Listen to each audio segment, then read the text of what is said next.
یکی از هدف‌های اساسی مقامات اجرایی حاکمیت دولتی شهر دوشنبه بهتر نمودن این صفت خدمت‌رسانی در نقلیات جمعیتی و تأمین بی‌خطری حرکت در راه‌ها به حساب می‌روند. سالهای اخیر با مقصد رشد ساحه حمل و نقل مسافران کارهای بنیادی و سطح تازه کسب نمودند. با تشکیل انفراستراکچور ضروری سطح و صفت خدمت‌رسانی و بی‌خطری حرکت در راه‌ها به مراتب بهتر گردید. تجدید و وسیع‌سازی راه‌های ماشینگر، واردات اتوبوس‌های معاصر، تأسیس خط‌سیرهای نوی مسافربری، به راه ماندن خدمت‌رسانی تاکسی و بنیاد ایستگاه‌های زمانوی، اینچنین تطبیق نظام پرداخت الکترونی راهگیرا از جمله نوگانی‌های ساحه نقلیات میباشند. طی سال‌های اخیر از حساب مبلغ‌های بودجه مقامات اجرایی حکومت دولتی شهر دوشنبه شماره زیادی اتوبوس، ترالبوس و اینچنین الکتروبوس و خریداری و اینچنین قسم دیگری آنها در اینجا استحصال گردیده و امروز در شبکه خط‌سرای شهر دوشنبه کار و فعالیت می‌نمایند. طی سال‌های اخیر پارک کارخانه‌های نقلیات پورا از نو گردیده، سطح صفت خدمت‌رسانی نقلیاتی به مراتب خوبتر و بهتر گردید. کارخانه کمونالی واحد دولتی اتوبوس یک تمام اتوبوس‌ها را از تعمیر جاری برآورده شرایط مساعد کاری برای رانندگان فراهم آورده است. همزمان هر صبح پیش از به فعالیت آغاز نمودن اتوبوس‌ها آنها را با محلول‌های مخصوص شستشو نموده بعداً به راه می‌برآیند. اینچنین برای تأمین و تعمیر نقلیات‌ها روغن‌های مالیدنی و قسم‌های احتیاطی در انبار کارخانه ذخیره نموده است. این حال در توازن کارخانه 306 عدد اتوبوس‌های گوناگون تمغه قرار دارد که هم‌روزه در 12 خط‌سرای اتوبوسگرد شهر دوشنبه از 200 تا 205 عدد واسطه نقلیات از ساعت 4 پگاهی تا ساعت 22 شبانه روزی برای فعالیت منتظم در خط‌سرا سفربر می‌نمایند. واسطه‌های نقلیاتی که از طرف کارخانه به خط‌سرا سفربر می‌کنند پیش از همه از معاینه طبی سلامتی رانندگان گذرانده میشه. حالت تکنیکی واسطه نقل از جانب متخصصان دیده میشه، بعداً به خطر اجرا میشه. واسطه‌های نقلیات هم‌روزه از معاینه طبی و تکنیکی گذرانده، اینچنین در رفت فعالیت در خط‌سرا در نقطه اول و آخر از طرف کارمندان تازگی کارخانه وابسته شدند که بعد از یک دو دور نمودن واسطه نقلیات اتوبوس را تازه کرده برای خدمت‌رسانی با صفت و شهروندان سفربر می‌گردند. طول سال‌های اخیر با دستگیری مقامات اجرایی حاکمیت شهر دوشنبه به واسطه از دستگیری رئیس شهر دوشنبه محترم رستم امالی بعضی ماده تکنیک کارخانه از نو شده است. واسطه نقلیات نوی زمانوی وارد شده است که ما هم‌روزه از اتوبوس‌های نو زمانوی به خط‌سرها سفربر می‌نماییم. طول سال‌های اخیر خدمت‌رسانی با شهروندان و مهمانان از اتوبوس‌های نو زمانوی دارای تجهیزات‌های نوی زمانوی از قبیل کامرای مجهز در داخل واسطه نقلیات، تجهیزات‌های گرمی دهنده و خنک دهنده کانتینرها را فعال هستند. این حال در توازن کارخانه 60 عدد الکتر اتوبوس قرار دارد که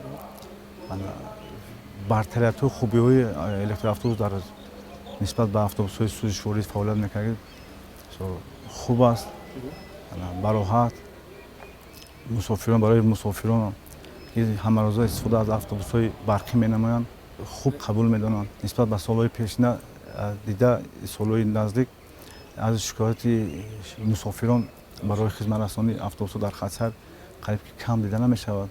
برای بهبود نمودن وضع خدمت‌رسانی در خطر به مسافران و شهروندان هم‌روزه و از طرف کارمندان ماموریت ملاقات با رانندگان برای در داخل واسطه همگام فعالیت مسافرکشانی معاشرت و معامله با مسافران در نقطه‌های وابسته شده، یعنی که معین شده در ایستگاه‌ها و قرار دادن واسطه نقلیات گرفتن و فراوردن مسافران هم‌روزه کارهای فهماندهی گذشته شده است. رهبریت کارخانه کوشش به خرج داده شده است که باز هم سطح و صفت خدمت‌رسانی در خطر برای مسافران و شهروندان بهتر و خوبتر به راه ماند. با وارد گردیدن اتوبوس‌های نو زمانوی اینچنین کمبودی که در رفت فعالیت در ساحه جای دارد برطرف نماییم. بهتر نمودن سطح خدمترسانی در نقلیات جمعیتی یکی از سمت‌های افضلیت‌ناک شهرداری میباشد. با مقصد بلند برداشتن سطح خدمترسانی، جاری نمودن تکنولوژی‌های معاصر، تدبیرهای علاوه‌ای عملی گردیده ایستاده‌اند. همزمان توجه مخصوص به فرهنگ خدمترسانی و مناسبت کارمندان با مسافران ظاهر کرده می شود. با مقصد فراگیری منطقه‌های کناری، خط‌سیرهای نوی مسافربری تأسیس داده شده، ساکنان محله‌های دوردست نیز با نقلیات جمعیتی تأمین گردیدند. میکرواتوبوس‌ها نیز در خدمترسانی هر روزه نقش مهم دارند. پیش از به خط‌سیر برآمدن، حالت تکنیکی و سانیتری آنها پورا سنجیده می شود. همچنین وضع سلامتی رانندگان زیر نظارت قطعی قرار دارد. هر روزه کاری ما همین راننده را سلامتیش میبینیم. مثلا فشارشون بلنده، پسته فشارشون میبینیم، حالت گیگینیشون رو میبینیم، حالت واسطه‌های نقلیاتشون رو میبینیم. واسطه‌های نقلیات باید تازه باشد. هر سحری راننده میان ای نظر دکتر میگذارن، تنظیمگر میگذارن. حالت تکنیکیش، حالت سلامتیش ما میبینیم، حالت تکنیکیش کنترل مکانیک میبینیم. ما هر ماه صورت مجلس میکنیم راننده ها قطعی در مسئله تازگی. وقتی که همین راننده ما هر چنده که ایجا روخت گرفت برآمدک، باید هر یک درد دمگیری میشود. در مثال ده ما چی داریم؟ نقطه اول و آخر داریم. همین نقطه های دمگیری ده خودشون باید در وقت دمگیری تازه روبچین کرده شود. همون راننده خودش وظیفه داره که همین وقت دمگیری ده هر یک درد درون بیرون واسطه نقلیات باید تازه روبچین کرده شود. هر صبح رعایت قاعده‌های خدمترسانی و مناسبت با مسافران از جانب مسئولان فهمانیده می شود. به آنها دائما جهت رعایت معیارهای مسافرکشانی و آداب معاشرت دستور داده می شود. همزمان پیش از به خط‌سیر برآمدن میکرواتوبوس‌ها از جانب متخصصان حالت تکنیکی تازگی آنها دیده شده، سپس اجازه فعالیت می‌دهند. رانندگان نیز تأکید می‌کنند که تازگی و ترتیبات تنها به آنها وابسته نبوده، مسافران نیز باید مسئولیت احساس نمایند.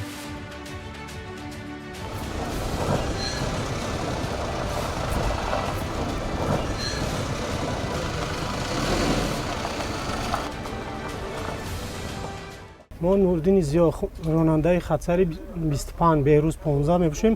فعالیت میکنیم از 6:00 دقیقه. میشه از جانب مسافرها بعضی حالت‌های میشه که مقصد افلاسی میکنیم. هر یک نقطه به نقطه مقصد میریم و تازگی رو نگاه میکنیم. همیشه سحرا پیش از راه خط گرفتن و بعد تازگی رعایت میکنیم، بعد به خطسیر میبریم. وقتی اخیر مشاهده نشون میده که در برابر اون که نقلیات جمعیتی با خدمت رسانی موجود است، دیده دونیسه از جانب بعضی مسافران پرتوها در داخل واسطه نقلیات گذاشته میشه. مثلا در کرسی ها با هر گونه نوشتجات ها نام خود رو می نویسن یا یکم حرف می نویسن که این با ناراضگی دیگر مثال استفاده برندگان نقلیات جمعیتی میگردند.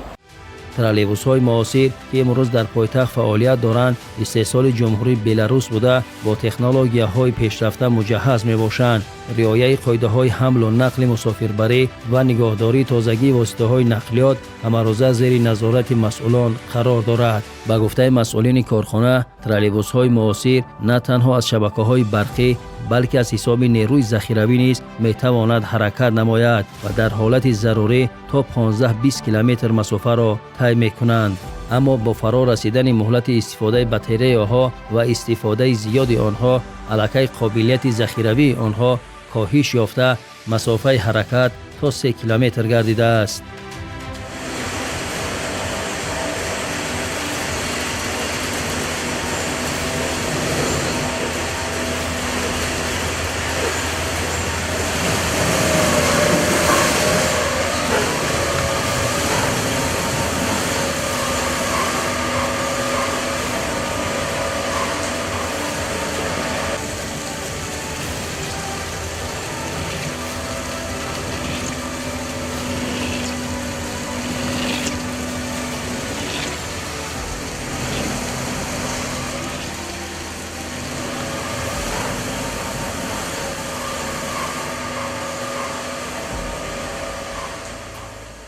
این حال در کارخانه کمونالی وای دولتی ترالبوس شهر دوشنبه 105 عدد троллейбусҳои наву муосир қарор дорад ва ҳама рӯза ба 8 хатсайр зиёда аз 35 عدد воситаҳои нақлиёт сафарбар мегардад ки ба меҳмонони шаҳри Душанбе хизмат мерасонад. дар раванди фаъолият бошад, фаъолияти ронандагон низ таҳти назорат қарор дода мешавад, ҳолати беҳдоштӣ низ риоя карда мешавад. ҳамчунин ҳар саҳар пеш аз хатсайр баромадан ҳар як воситаи нақлиёт аз муоинаи техникӣ гузашта пас он ронанда бошад, аз муоинаи тиббӣ гузашта пас он ба хатсайрҳо равона карда мешаванд. нисбат ба солҳои қаблӣ арзу шикоятҳои шаҳрвандон низ нисбат ба фаъолияти нақлиётҳои ҷамъиятӣ камтар ба назар мерасад, чунки дар соатҳои часпик шахсони масъул дар нуқтаҳое ки дар он ҷо анбӯҳи мусофирон зиёд аст вобаста шудаанд бо мусофирон, инчунин бо ронандагон низ корҳои фаҳмондадиҳӣ гузаронида мешавад. аз фурсати муносиб истифода бурда аз ҳамаи сокинон ва меҳмонони шаҳр хоҳиш менамоем ки ҳангоми истифодаи нақлиётҳои ҷамъиятӣ дар дохили воситаҳои нақлиёт тозагиро пеш аз ҳама риоя намоянд, чунки дар пеш фасли тобистон аст ва ҳар як воситаи нақлиёт бояд тоза озода ба меҳмонони сокинон хизмат расонад. инчунин дар ҷойҳои ҷамъиятӣ танҳо дар истгоҳҳо воситаҳои нақлиёти ҷамъиятиро интизор шаванд ва ҳатман аз кортҳои нақлиётӣ ки дар ҳар як истгоҳҳо қарор доранд истифода баранд. солҳои охир соҳаи нақлиёти мусофирбарии пойтахт бо дастгирии мақомоти иҷроияи ҳокимияти давлатии шаҳри Душанбе ба маротиб рушд намуда ҷиҳати беҳтар намудани хизматрасонӣ тадбирҳои мушаххас амалӣ гардида истодаанд. дар натиҷа имрӯз электробусҳои наву замонавӣ ба хатсайрҳо ҷалб гардида ба сокинону меҳмонони пойтахт хизмат мерасонанд. солҳои пеш масалан дар як хатсайр барои интиқол додани мусофирон ҳудуди 180-200 عدد воситаҳои нақлиёти тамғаи хундаи Старекс ва ё ҳудуди 100 عدد воситаҳои нақлиёти Мерседес Спринтер фаъолият мекард ки бевосита монеъ мешуд ба тамбашавии ҳаракати воситаҳои нақлиёт дар кӯчаву хиёбонҳо. бобати ин имрӯз аз ҷониби мақомоти иҷроияи ҳокимияти давлати шаҳри Душанбе нақлиётҳои калонҳаҷм дар шабакаи хатсайрҳо сафарбар карда шудааст ки ин пеш аз ҳама пешгирии тамбашавӣ мусоидати амиқ намояд.